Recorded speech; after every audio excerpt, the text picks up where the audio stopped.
নমস্কার বন্ধুরা, chop tutorial academy চ্যানেলে সবাইকে স্বাগত। প্রিয় দর্শক বন্ধু, তোমরা যারা দীর্ঘদিন ধরে বন দপ্তরের চাকরির জন্য অপেক্ষা করছিলে, অবশেষে দেখো ভারতীয় বন দপ্তরের তরফ থেকে নিয়োগ বিজ্ঞপ্তি জারি হলো, যেখানে তোমরা প্রত্যেকেই আবেদনযোগ্য। তোমরা এখানে ইন্ডিয়ান সিটিজেন, ভারতীয় নাগরিক হলে ভারতবর্ষের যে কোনো রাজ্যের যে কোনো জেলা থেকে আবেদন করতে পারবে। আবার সমগ্র পশ্চিমবঙ্গ জুড়েই কিন্তু এই আবেদন প্রক্রিয়াটি চলছে। এখানে তোমরা মেল এবং ফিমেল প্রত্যেকটা ক্যান্ডিডেটই কিন্তু আবেদনের যোগ্য। এবারের কিন্তু সম্পূর্ণ আবেদনটি তোমাদের প্রত্যেককে অনলাইনে করতে হবে। চলো তাহলে তোমাদের এক এক করে আমি এই রিক্রুটমেন্টের নোটিশটা অনস্ক্রিনের মাধ্যমে দেখিয়ে দিচ্ছি। আর তোমরা এখনও পর্যন্ত যারা তোমাদের একাডেমি জব টিউটোরিয়াল একাডেমিকে সাবস্ক্রাইব করোনি, অবশ্যই কিন্তু নিত্য নতুন সরকারি চাকরির আপডেটগুলো সবার আগে সম্পূর্ণ বিনামূল্যে পাওয়ার জন্য তোমাদেরই একাডেমি জব টিউটোরিয়াল একাডেমিকে একটা সাবস্ক্রাইব করে রাখো। এবার আমরা তোমাদের প্রত্যেকের সঙ্গে আলোচনা করব এখানে নেম অফ দ্য পোস্ট, এখানে কি কি পোস্টগুলো রয়েছে। এখানে দেখো প্রথম যে পোস্টটিতে নিয়োগ করানো হচ্ছে, প্রথম পোস্টটা হচ্ছে ফরেস্টার পোস্ট। এটি একটি গ্রুপ সি লেভেলের পোস্ট। এখানে প্রত্যেক মাসে কিন্তু পে লেভেল 7 অনুযায়ী তোমাদেরকে বেতন দেওয়া হবে। শুরুতেই 25,500 টাকা থেকে শুরু করে 81,100 টাকা পর্যন্ত প্রত্যেক মাসে বেতন থাকছে তোমাদের জন্য। এখানে টোটাল শূন্যপদ হচ্ছে 47টি। এখানে দেখো দ্বিতীয় যে পোস্টে নিয়োগ করানো হচ্ছে, সেই দ্বিতীয় পোস্ট হচ্ছে ফরেস্ট গার্ড। এটি একটি গ্রুপ সি লেভেলের পোস্ট। এখানে প্রত্যেক মাসে 19,900 টাকা থেকে শুরু করে 63,200 টাকা পর্যন্ত বেতন থাকছে। এখানে দেখো সব মিলিয়ে টোটাল শূন্যপদ হচ্ছে 896টি। এখানে তৃতীয় পোস্টটা হচ্ছে এক্সাইজ কনস্টেবল। এটি একটি গ্রুপ সি লেভেলের পোস্ট। এখানে প্রত্যেক মাসে বেতন থাকছে 19,900 টাকা থেকে শুরু করে 63,200 টাকা। এটি হচ্ছে পে লেভেল 4-এর পোস্ট। এখানে দেখো প্রত্যেকটা ভ্যাকেন্সি মিলিয়ে শূন্যপদ হচ্ছে 575টি। তাহলে এখানে 3টে পোস্ট মিলিয়ে 1,518টি শূন্যপদে কিন্তু নিয়োগটি করা হচ্ছে।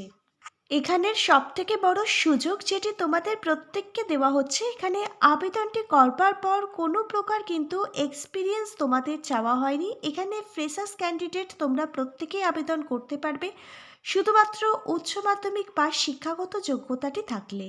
এবার তোমরা দেখে নাও এখানে আবেদনের জন্য লাস্ট ডেট এবং ফার্স্ট ডেটটি কী রয়েছে। এখানে অনলাইনের মাধ্যমে আবেদন প্রক্রিয়াটি শুরু হচ্ছে 7ই জানুয়ারি 2026 থেকে। এখানে 31শে জানুয়ারি 2026-এর মধ্যে তোমাদের কিন্তু রেজিস্ট্রেশন প্রসেসটি কমপ্লিট করতে হবে এবং তোমাদের এখানে আবেদন ফর্মটি ফাইনাল সাবমিট করবার লাস্ট ডেটটা হচ্ছে 7ই ফেব্রুয়ারি 2026।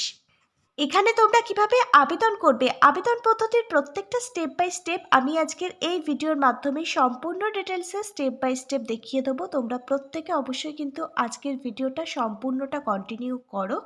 আর তোমরা কোন জেলা থেকে, কোন ডিস্ট্রিক্ট থেকে, কোন রাজ্য থেকে আমাদের এই ভিডিওটা দেখছো, অবশ্যই নিচের কমেন্ট বক্সে তোমার রাজ্যের নাম, তোমার জেলার নাম, তোমার ব্লকের নামটা কিন্তু কমেন্ট করে জানিও। কারণ আমাদের কাছে যদি তোমার জেলার কোনো নতুন আপডেট আসে, আমরা নিশ্চয়ই তোমার জন্য নতুন প্রজেক্ট রেডি করে নতুন ভিডিও আনবো। এবার আমরা তোমাদের প্রত্যেকের সঙ্গে আলোচনা করব এলিজিবিলিটি ক্রাইটেরিয়াগুলো নিয়ে। এখানে দেখো এলিজিবিলিটি ক্রাইটেরিয়াগুলোর মধ্যে সবার প্রথমে আসা যাক এডুকেশন কোয়ালিফিকেশান, শিক্ষাগত যোগ্যতা ও এজ লিমিটের প্রসঙ্গে। তোমরা দেখো এখানে যে প্রথম পোস্টটি রয়েছে, এই পোস্টটা হচ্ছে ফরেস্টার। এই ফরেস্টার পোস্টে আবেদনটি করবার জন্য তোমরা ফ্রেশার্স ক্যান্ডিডেট প্রত্যেকে আবেদন করতে পারবে। এখানে ফ্রেশার্স ক্যান্ডিডেটদের আবেদন করবার জন্য শিক্ষাগত যোগ্যতাটি লাগবে। তুমি যদি উচ্চ মাধ্যমিক পাশ করে থাকো সায়েন্স স্ট্রিম নিয়ে যে কোনো ধরনের স্কুল বোর্ড থেকে, তাহলেই তুমি আবেদন করতে পারবে এবং এর সাথে কিন্তু তোমার বেসিক কম্পিউটারের নলেজ জানতে হবে আবেদনটি করবার জন্য। এখানে আবেদনটি করবার জন্য তোমার বয়সসীমা থাকতে হবে। বাই দ্য ওয়ে বলে রাখি, এখানে যে 3টে পোস্টে নিয়োগ করানো হচ্ছে, 3টে পোস্টের জন্য কিন্তু সেম এজ ক্রাইটেরিয়া বলা হয়েছে। এখানে দেখো তোমাদের বয়স থাকতে হবে 18 বছর বয়স থেকে শুরু করে 32 বছরের মধ্যে। 2026 সালে বিজ্ঞপ্তিটা প্রকাশিত হলেও তোমাদের কিন্তু বয়সটি ক্যালকুলেট করতে হবে 1 জানুয়ারি 2025 অনুযায়ী। এবার তোমরা দেখো তোমাদের যাদের সায়েন্স স্ট্রিমে উচ্চ মাধ্যমিক তোমরা যারা পাশ করোনি, তোমাদের যাদের অন্য স্ট্রিমে তোমরা উচ্চ মাধ্যমিক পাশ করেছো, তাহলে তোমরা কি এখানে আবেদন করতে পারবে না? হ্যাঁ, তোমরাও এখানে আবেদন করতে পারবে। এখানে তোমাদের জন্য রয়েছে ফরেস্ট গার্ড পোস্টটি। এই পোস্টটিতে আবেদনটি করবার জন্য তুমি যদি শুধুমাত্র মাধ্যমিক পাশ করে থাকো যে কোনো ধরনের স্কুল বোর্ড থেকে, তাহলেই তুমি আবেদনটি করতে পারবে। এখানে দেখো তৃতীয় যে পোস্টটি রয়েছে, এই পোস্টটিতে আবেদনটি করবার জন্য তোমার কিন্তু উচ্চ মাধ্যমিক বা শিক্ষাগত যোগ্যতা লাগবে। যে কোনো সাবজেক্ট নিয়ে তুমি যদি হায়ার সেকেন্ডারি পাশ করে থাকো যে কোনো ধরনের স্কুল বোর্ড থেকে, তাহলেই তুমি কিন্তু এই এক্সাইজ কনস্টেবল পোস্টটির জন্য আবেদনটি করতে পারবে। অফিসিয়ালি যে বিজ্ঞপ্তিটা প্রকাশিত হয়েছে তার মধ্যে আমি একটা পয়েন্ট ভুল বলে ফেলেছি, তার জন্য ক্ষমা করবেন। এখানে দেখুন ফরেস্টার এবং ফরেস্ট গার্ড এই দুটো পোস্টের জন্য কিন্তু সেম এজ ক্রাইটেরিয়া বলা হয়েছে, কিন্তু এক্সাইজ কনস্টেবল পোস্টের জন্য তোমাদের ন্যূনতম বয়স থাকতে হবে 21 বছর। 21 বছর বয়স থেকে শুরু করে 32 বছর বয়স পর্যন্ত সকলে আবেদন করতে পারবে। আর 1 জানুয়ারি 2025 অনুযায়ী তোমাদের বয়সটি হিসেব করা হবে।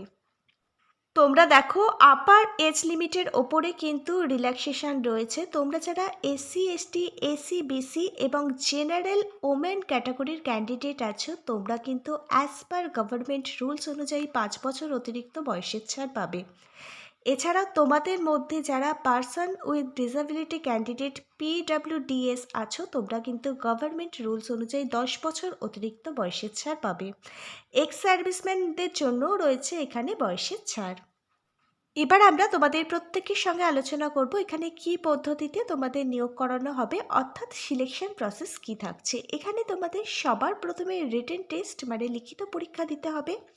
100 নাম্বারের তোমাদের লিখিত পরীক্ষা দিতে হবে। এমসিকিউ টাইপের প্রশ্ন আসবে।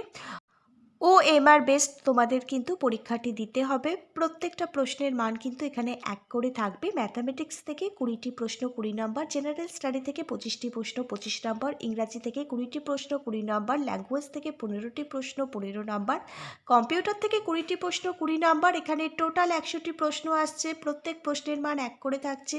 সব মিলিয়ে তোমাদের 100 নম্বরের কিন্তু পরীক্ষাটি এখানে হচ্ছে। তোমরা কিন্তু 1.5 ঘন্টা এখানে সময়সীমা পাবে লিখিত পরীক্ষার জন্য। অবশ্যই কিন্তু এখানে নেগেটিভ মার্কিং থাকছে, 0.25 নেগেটিভ মার্কিং থাকছে। 4টে প্রশ্নের যদি ভুল উত্তর দাও 1 নাম্বার করে কাটা যাবে।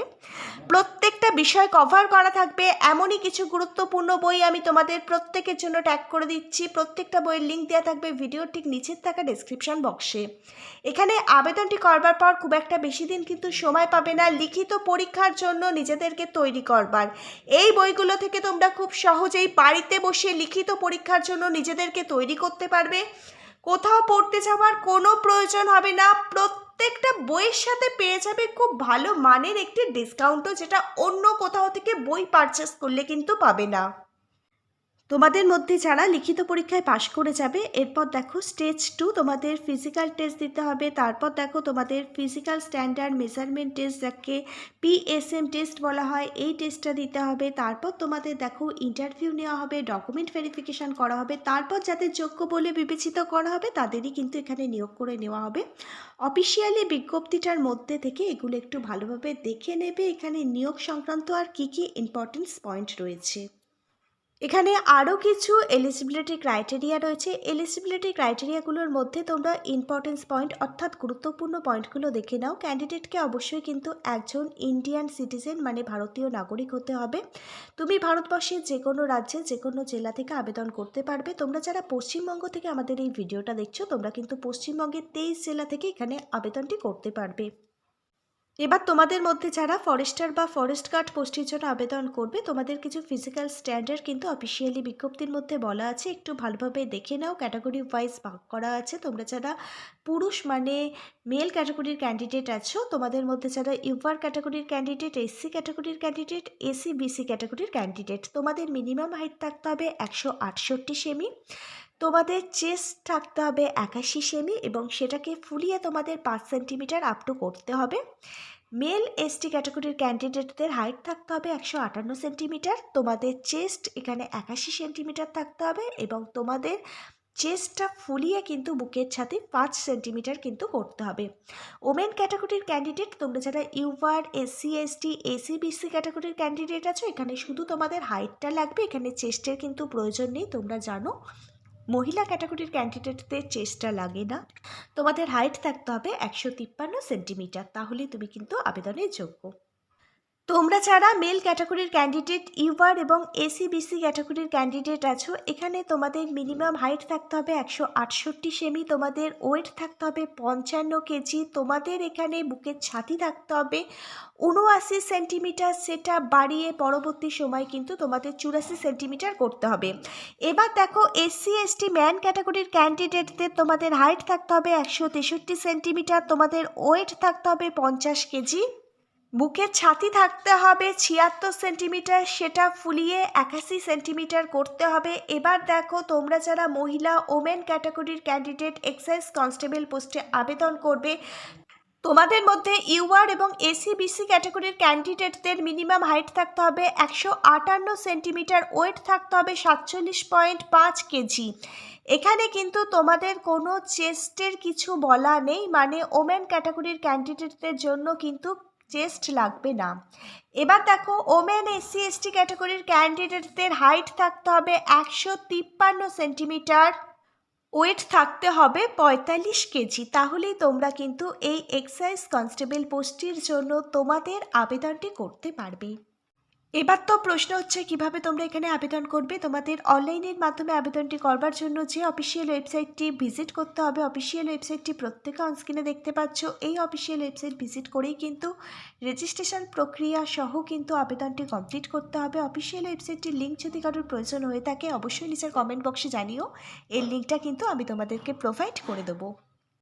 7 জানুয়ারি 2026 থেকে আবেদন প্রক্রিয়াটি শুরু হচ্ছে, 31 জানুয়ারি 2026 পর্যন্ত কিন্তু লাস্ট আবেদন প্রক্রিয়াটির রেজিস্ট্রেশন প্রসেসটি চলবে। আর আবেদন ফর্মটি সাবমিট করবার লাস্ট ডেট হচ্ছে 7 ফেব্রুয়ারি 2026। আবেদনটি শুরু হোক। আবেদন পদ্ধতির প্রত্যেকটা স্টেপ বাই স্টেপ নিয়ে আমি তোমাদের জন্য নতুন ভিডিও আনবো। আজকে এখানেই তাহলে এই পর্যন্তই। Hare Krishna, Radhe Radhe, thank you universe, ধন্যবাদ সবাইকে।